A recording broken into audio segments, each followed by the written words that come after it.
dufise iyo mizero ko ubuzima yaduhaye budashobora kuzimangana n'ububisha bw'abantu, kuko aho umwasi agomba kubiba ikibi umukama Imana ahavyura umugisha. Niryo teka ry'urupfu n'izuka ry'umukama wacu Yesu Kristo, akaba n'iteka ry'abo bose mu kwemera kwabo ubuzima bwabo bubitswe muri Kristo. Ndabasabe rero tugaranzura ibiganza umukama abihezagire, duhinduke umuhezagire w'umwe wese muri akoraniye muri ngoro y'Imana, hanyuma umwizero ukomere nka Pawulo ati nigiki kizodukura ku rukundo rw'umukama. Mbese wari igicumuro kandi aricyo Kristo yahanaguye akatucira irembo ry'umugisha. Tugaye akabi, twimike Kristo muri kino kibanza n'umutima wacu.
Naho mwaba mudafise amafaranga nibuze gura ingano mwihereze amata n'imvinyo, naho ata amafaranga mufise.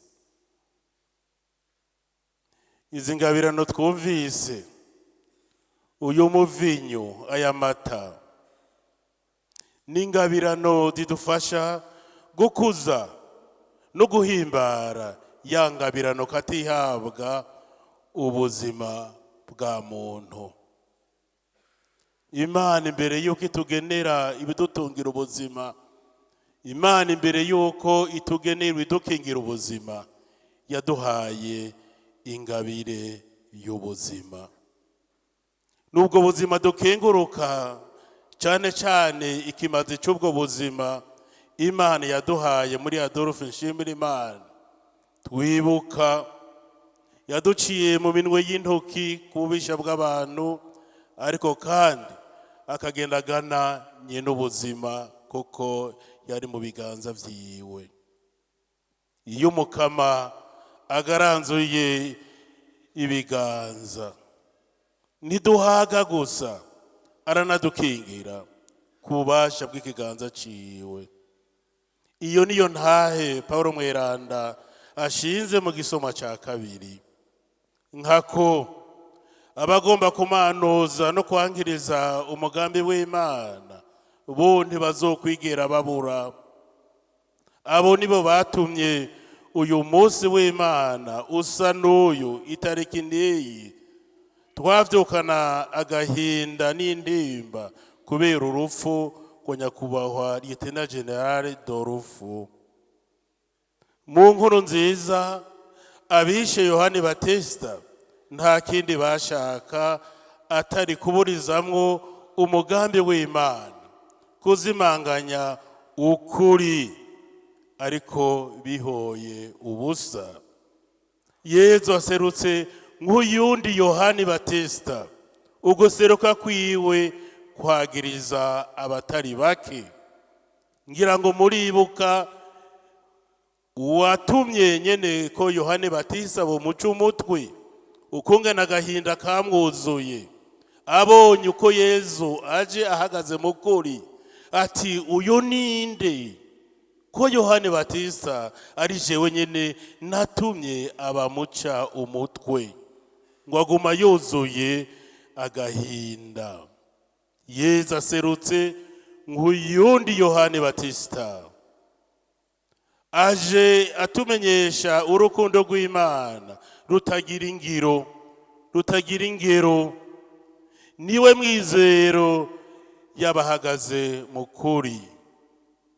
Uragaranzura ibiganza Mukama, tugahaga twese kandi ukadukingira twese. Ayo majambo abwiwe abari mu mayira abiri, abari mu buja, ariko kandi ayo majambo yibutsa kahise k'ubuntu bw'Imana, aho yagaburira akamara inyota kandi agakingira ba sokuru bacu igihe bariko bava mu buja.